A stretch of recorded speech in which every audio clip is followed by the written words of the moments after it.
la parte del aparato reproductor masculino, ya hemos revisado lo que es anatomía básica. Pasemos ahora a fisiología. ¿Cuál sería la función del testículo? Sintetizar espermatozoides. Ya, hacer espermatozoides. ¿Qué más? Almacenar. No, en el epidídimo se me fue. Ajá. Y el epidídimo, almacena Almacena espermatozoides. ¿Qué más? El testículo también secreta la testosterona. El testículo secreta testosterona, muy bien. Entonces el testículo secreta testosterona y produce espermatozoides. El epidídimo almacena los espermatozoides. ¿La uretra qué hace? Conduce la orina. Al exterior. Ya, la orina, ¿y qué más? ¿Solamente la orina? Ah, El semen. ajá. El semen. Y, ¿de qué más estamos? Allá. Siguiente. Allá. La próstata y las vesículas seminales, ¿cuál es su función importante?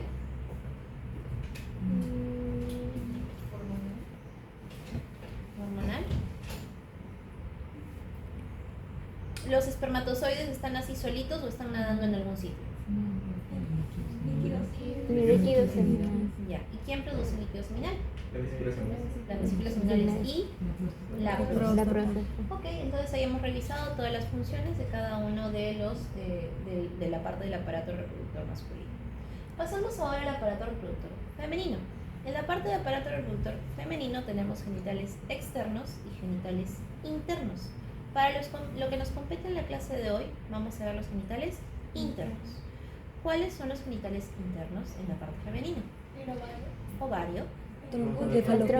útero, Trompas de falopio. trompas de falopio y el canal vaginal. Eso es la parte de anatomía básica. Ahora las funciones. ¿Qué función tiene el ovario? Ovogénesis, ya. ¿Qué más? Si el testículo secretaba testosterona, el ovario que secreta Progesterona. estrógeno, ¿sí? Progesterona. Progesterona. Muy bien. ¿Cuál es la función de las trompas de falopio? La fecundación, ¿dónde? En la tercera sección. En tercera sección, ¿dónde? Distal, proximal, medial, Proximal. distal. Distal. Tercio, externo. O más fácil, la ampolla, el ángulo de la trompa de falopio. ¿Qué más? Se da la fecundación. ¿Qué más hace la trompa de falopio? Es un órgano hueco, con cilios. ¿Qué pueden hacer estos cilios que se mueven? Transporte. ¿Qué van a transportar? El ovocito, muy bien, el ovocito. ¿Y qué más? Si el ovocito se fecunda, ¿qué es? Ovocito fecundado. Es un cigoto. Entonces la función de las trompas de falopio no solamente es transportar el ovocito y la fecundación, sino si es que se produce la fecundación es transportar al cigoto. Luego, el útero, ¿cuál es su función más importante? El útero es una cavidad hueca, ¿no es cierto? Si es una cavidad hueca, ¿quién va a ir ahí? El cigoto va a ir ahí a anidarse. Si es que no se produce la fecundación, ¿qué pasa? La menstruación. Entonces ese útero va a tener capas que van a, si es que no se produce la fecundación, van a desprenderse y producirse la menstruación. ¿Cuál es la función más importante del canal vaginal? ¿Por dónde sale el bebito? Por el canal vaginal. Entonces es un canal de parto. ¿Por dónde creen que sale la menstruación? Entonces sirve para poder sacar al exterior la menstruación. Y bueno, también sirve para la cópula. Siguiente. Esto ya lo hemos visto. Ok, vamos a empezar con la parte de la gametogénesis. La gametogénesis es la producción de gametos. ¿Y qué es un gameto?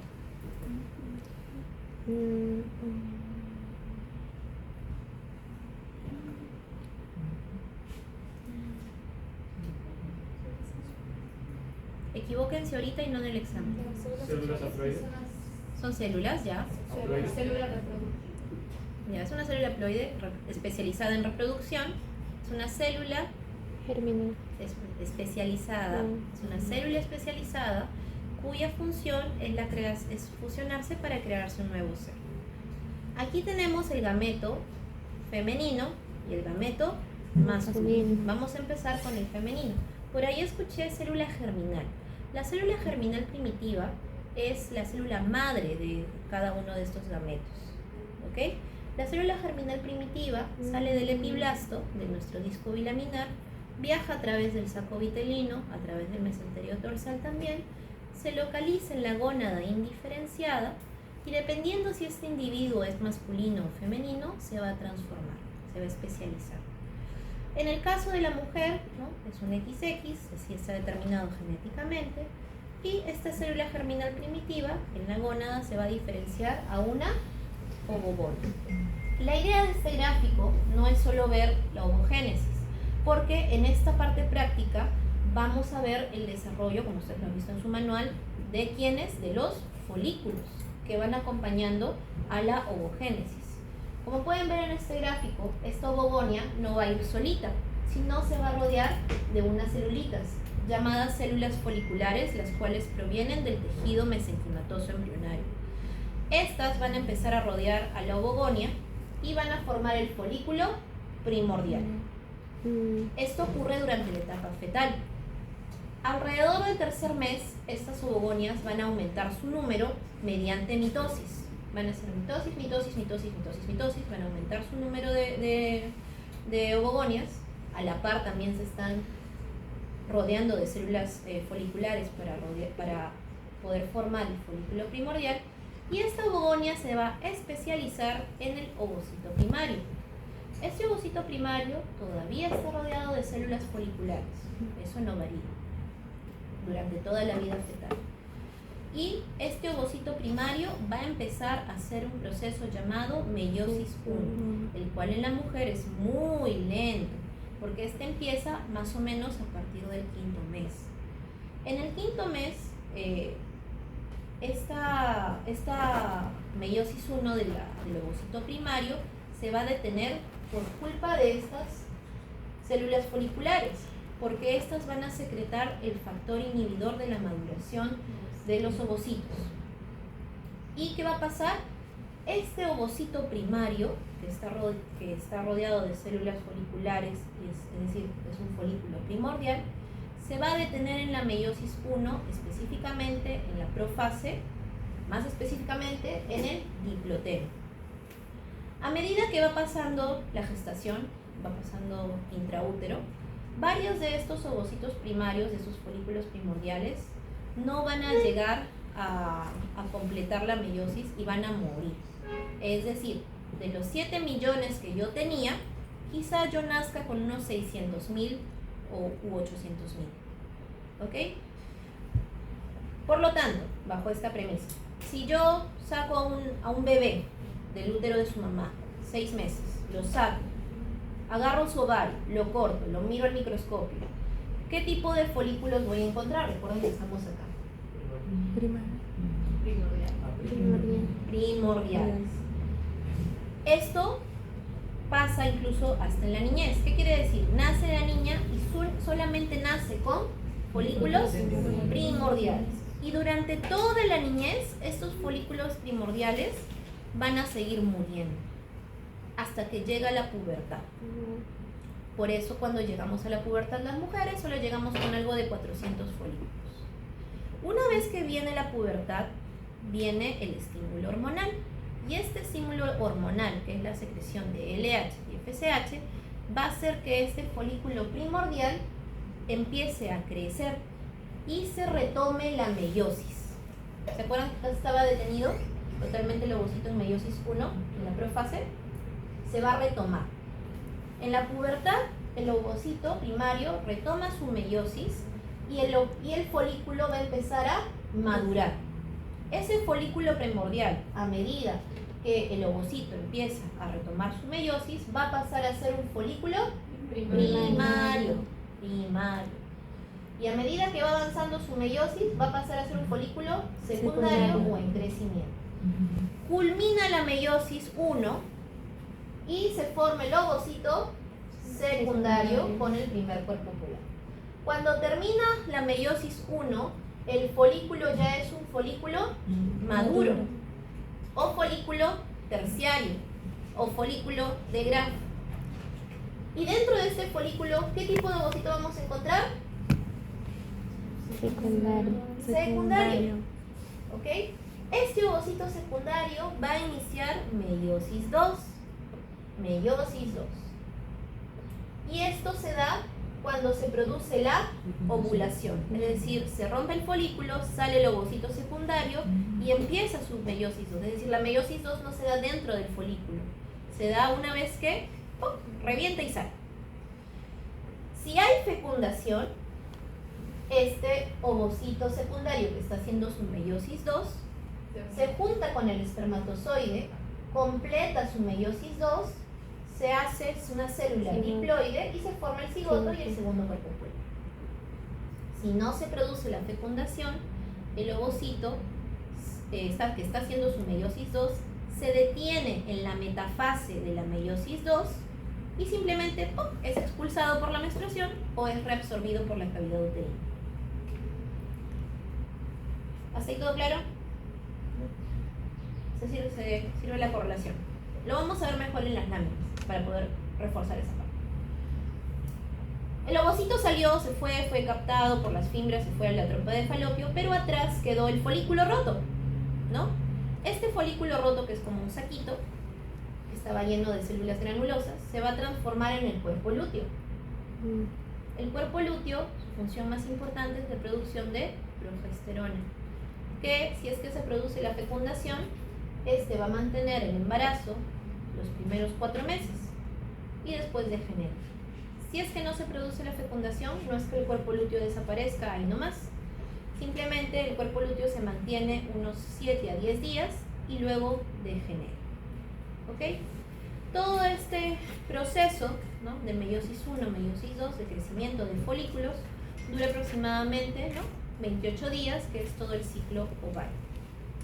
Y, como yo les comenté, si bien al inicio en la vida fetal hacemos millones de ovogonias, es decir, millones de folículos primordiales, durante también la vida fetal van haciendo apoptosis y se vuelven atrésicos. Y por lo tanto yo voy a nacer únicamente con 600.000, 800.000 ovocitos en la niñez.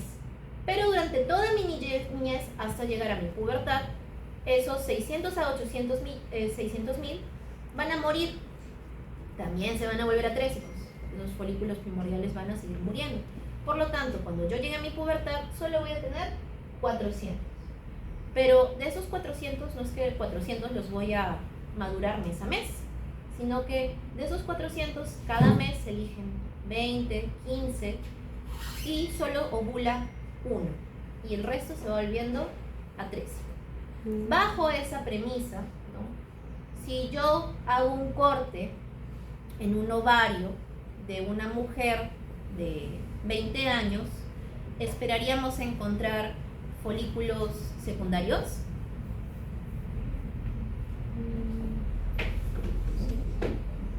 Sí. ¿Regresa? ¿Folículos secundarios después de la pubertad? Sí. Sí. ¿Folículos primordiales? No. No, sí, chicos, porque nosotras empezamos con folículos primordiales. Nosotras, las mujeres, igual tenemos nuestro folículo primordial. Y este folículo primordial es el que se va a ir transformando poco a poco. Recuerden eso. O sea, yo llego a mi pubertad con folículos primordiales. Y estos folículos primordiales son los que se van a ir madurando poco a poco, en todo el mes. Pero si yo hago un corte al ovario de una niña de 4 años, ¿voy a encontrar folículos maduros? No. ¿Folículos primarios? No. ¿Folículos primordiales? Sí. Entonces, lo único que yo voy a ver en los ovarios de una niña son folículos primordiales o folículos también atrésicos, que son los que no se hicieron apoptosis durante la niñez, ¿no?, que no van a llegar, porque nosotros nacemos supuestamente con muchos folículos, ¿no? Y ya cuando llegamos a la pubertad ya son mucho menos folículos. ¿Ok? Ahí nomás. Este es un esquema de lo que nosotros vamos a ver en las laminitas, en forma de dibujo. del ovario de un adulto. ¿Con quién empezamos? Con el folículo primordial. Luego va a seguir toda la línea de maduración hasta llegar a ser un folículo secundario. Luego el folículo maduro, se produce la ovulación, donde el ovocito es liberado, y lo que va a quedar es el cuerpo lúteo, y el ovocito secundario es el que es liberado, atrapado por las fimbrias de las trompas de Falopio, mientras continúa su proceso de meiosis 2 para supuestamente ser fecundado, pero bueno, eso no pasa. Y en la lámina, siguiente. En la lámina, esto es lo que nosotras vamos a ver. Esto es inicialmente un corte una arista panorámica, que es el menor aumento. Por fuera tenemos que reconocer la corteza ovárica, y por dentro tenemos que reconocer la médula ovárica. Por fuera, que es la corteza ovárica, ¿qué pueden ver?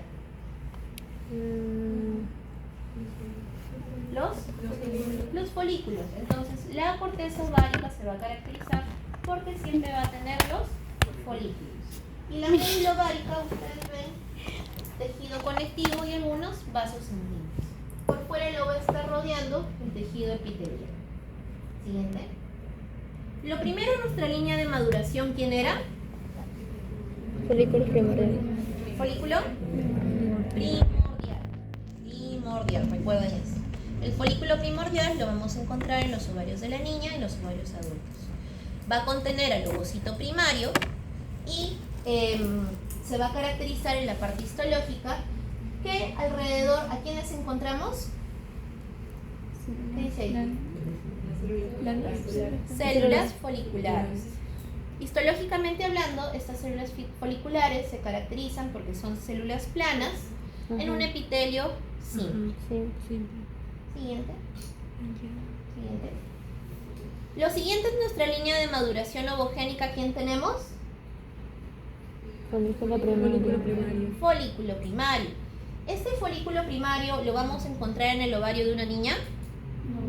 No, aquí ya estaríamos en el ovario de una adulta, o bueno, de una adolescente quizá.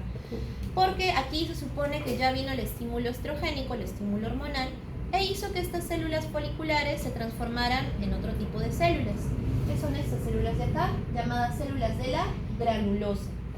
¿Qué de diferente ven de las células de la granulosa de las células foliculares? El tamaño. Son cúbicas, exactamente. Sí. Son cúbicas.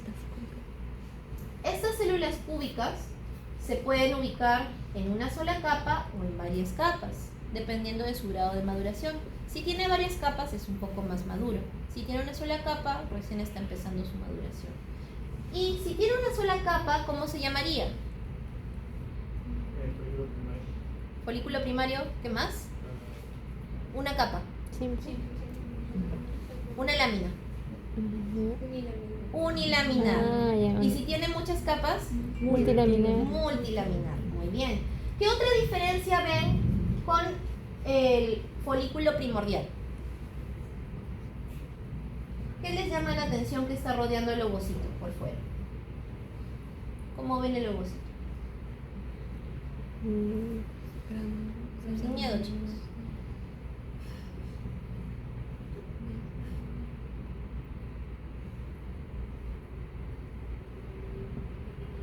Está ahí marcado.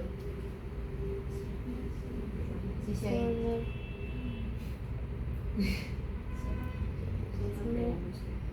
La zona pelúcida. ¿Ven esa línea más rosadita que rodea el ovocito? Ya.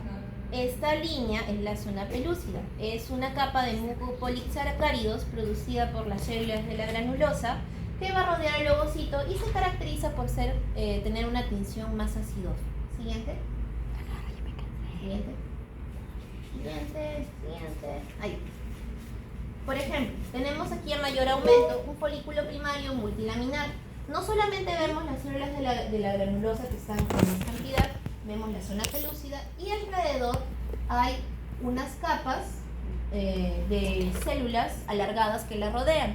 Estas vendrían a ser las células de la teca, las cuales son células provenientes del estroma ovárico. Estas rodean al folículo primario multilaminar y al unilaminar, y su función más importante es la secreción de andrógenos.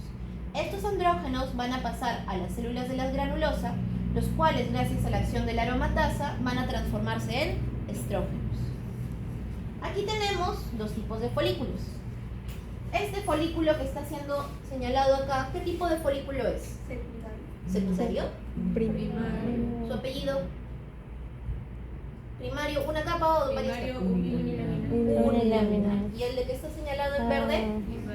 Multilaminar. Multilaminar. Varias Entonces, capas. cuando se les pregunta qué tipo de folículo se está señalando, no solamente tienen que poner folículo primario, sino también el apellido del folículo. Unilaminar, Folículo multilaminar. primario, unilaminar, folículo primario, multilaminar. ¿Y qué tipo de ovocito primario o secundario está dentro de este folículo?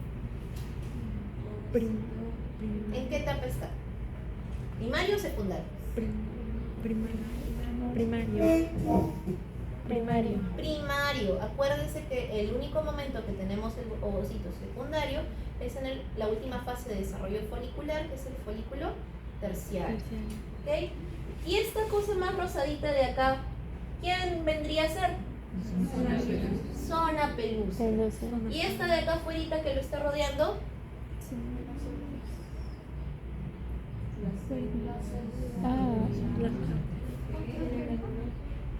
Ahí dijo la Granulosa. respuesta. Granulosa.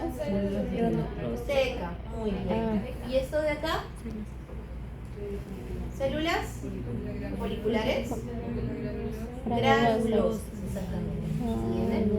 Siguiente. Siguiente. Ay, mucho. Este vendría a ser un folículo secundario o folículo en crecimiento. ¿Qué diferencia ven con el folículo primario? ¿Qué les llama la atención? ¿Qué tiene que el folículo primario no tiene? Explíquelo incluso con sus propias palabras. En el centro hay un mayor un ovocito más grande. Ya, puede ser, pero ¿qué otra cosa les llama la atención? Los ovocitos. Ya. Hay un espacio, o empieza a tener un espacio, el cual es porque las células de la granulosa empiezan a dividirse tanto que empiezan a secretar un líquido que hace que empiece a ocupar espacios formando pequeños pools o vesículas entre las células de la granulosa. Y este espacio se llama antro. ¿Ok? Además, las células de la granulosa son mucho más segmentadas. ¿Qué otra diferencia importante ven? ¿Qué les llama la atención? TITE, ya. ¿Por qué creen que dice TITE? Teca interna, teca externa. ¿Qué quiere decir? La teca se va a dividir. Antes que era teca solita, ahora es teca interna y teca externa. Igual cumple la misma función. Siguiente. ¿Qué les llama la atención de este folículo? Con sus propias palabras.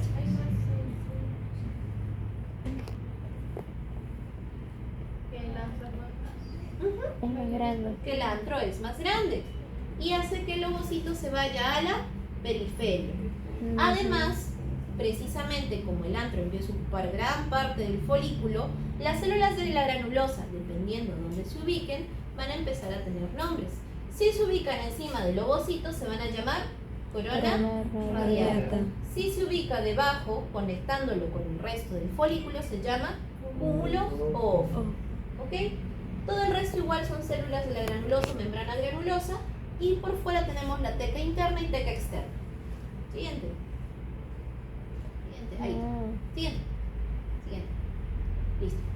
Una vez que se rompe el folículo, que es como un saquito, se rompe el folículo, sale el ovocito y queda el resto del folículo, ¿no? Con las células granulosas. Estas células granulosas posteriormente se van a transformar en células granuloluteínicas, las cuales se van a caracterizar por una coloración más basófila, que en su interior van a tener como vesículas que vendrían a ser los gránulos luteínicos. Además, también se le conoce como cuerpo lúteo, como cuerpo amarillo, porque en teoría tiene una coloración amarillenta por estos gránulos luteínicos.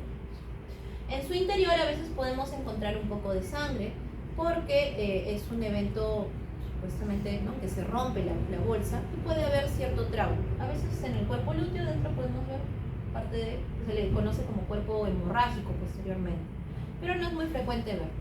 Siguiente.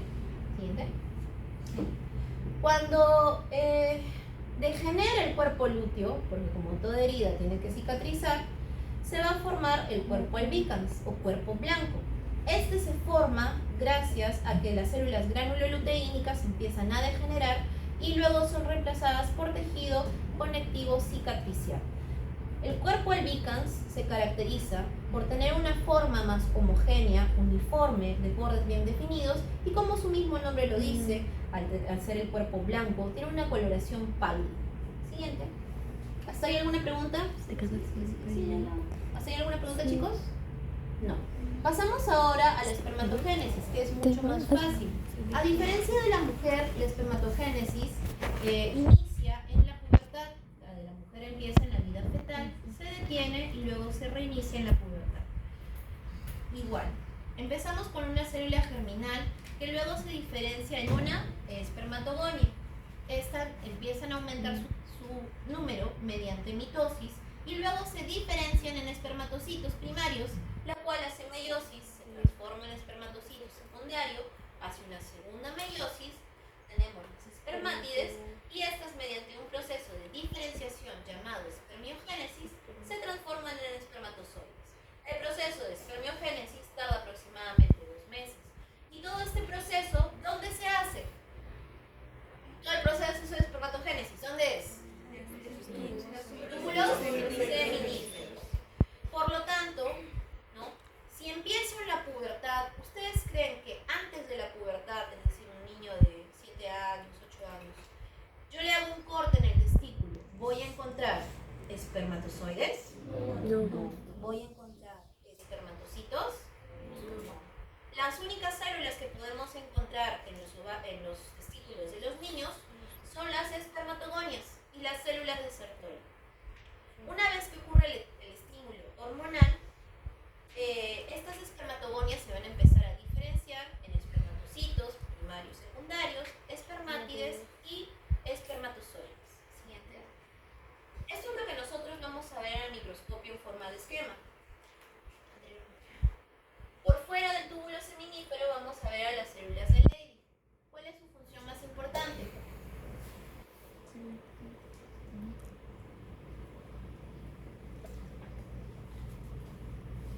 ¿Alguien? ¿Qué pasó? Esto lo dijimos en otro video. Secretan testosterona. Muy bien. Tenemos por dentro del túbulo seminífero, aparte de las células, los gametos sexuales, a la célula de Sertoli. ¿Cuál es la función más importante de la célula de Sertoli? Nutrir a los espermatocitos. En realidad, esta célula de Sertoli nutre a las espermatogonias y a los espermatocitos tanto primarios como secundarios. Es por eso que en las láminas nosotros los vamos a ver muy cercanos a la base del túbulo seminífero, en estrecha relación con los espermatocitos y las espermatogonias.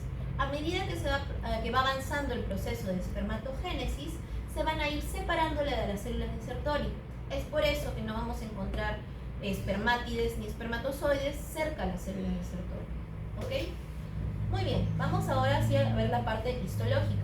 Si nosotros vemos una vista panorámica de un corte testicular de un adulto, vamos a ver esta imagen. Todos estos de acá son los túbulos seminíferos y por fuera del testículo hay una capa delgada que lo rodea llamada la túnica albuginea. La túnica albuginea se caracteriza por tener tejido conectivo intersticial. ¿Entiende? Si nosotros hacemos un mayor aumento a uno de los túbulos seminíferos, esto es lo que nosotros vamos a encontrar. Siguiente. Esto es lo que nosotros vamos a encontrar. Vamos a ver en la parte más periférica a las espermatogonias. En la parte más intermedia vamos a encontrar a los espermatocitos. No vamos a reconocerlo entre primario ni secundario porque eso es muy difícil hacerlo en la lámina. Lo que sí vamos a ver es que histológicamente los espermatocitos, que son estos de acá, van a caracterizarse porque tienen un núcleo mucho más grande y ven estas líneas más oscuras dentro del núcleo. esa es la cromatina. Y ven que está totalmente así dispersada. Esto quiere decir que la cromatina es laxa. ¿Ok? Y en la parte más hacia la luz vamos a encontrar a las espermátides. Acá está. Más hacia la luz vamos a encontrar hacia las espermátides, que se caracterizan por un núcleo más pequeño, condensado y citoplasma escaso, y están muy cerca a la luz de los túbulos seminíferos. Vamos a ver también, como pueden ver aquí en esta foto, aquí a la célula de Leydig, perdón, la célula de Sertoli. La célula de Sertoli se va a caracterizar histológicamente por su forma. ¿Qué forma tiene? Triangular, con un núcleo pequeño cercano a su base. Y tiene una coloración más basófila, más moradita, en relación al resto de las células. Además, como pueden ver, está cerca a las espermatogonas. La flecha 7 está señalando una célula de Leydig, la cual se caracteriza por una coloración acidófila, núcleo grande. Además tiene un citoplasma más grande, esponjoso, con vesículas en su interior. Siguiente. Pueden ver más cercano a las células de Sertoli. Siguiente. La otra lámina que vamos a ver es el conducto deferente. Esta, siguiente, si nosotros lo vemos en una vista panorámica, vamos a encontrar que tiene 4 capas. La capa mucosa, que está compuesta por un epitelio cilíndrico pseudoestratificado, que lo vamos a ver mejor en el mayor aumento.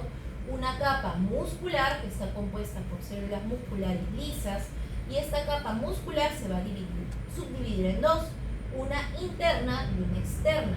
La interna es longitudinal, donde vamos a ver los núcleos alargados, y la capa circular, donde vamos a ver los núcleos redondeados. Y por fuera, la capa adventicia, que está conformado por un tejido conectivo laxo. Siguiente. Eso es lo que nosotros vamos a ver a mayor aumento. Como pueden ver, este es un epitelio cilíndrico pseudoestratificado con estereocilios y su lámina propia. Adentro, ¿qué tipo de células están? ¿Quiénes? Los espermatozoides, exactamente. Muy bien, chicos, eso sería todo en la parte de repaso o las estructuras que nosotros vamos a ver el día de hoy. Por favor,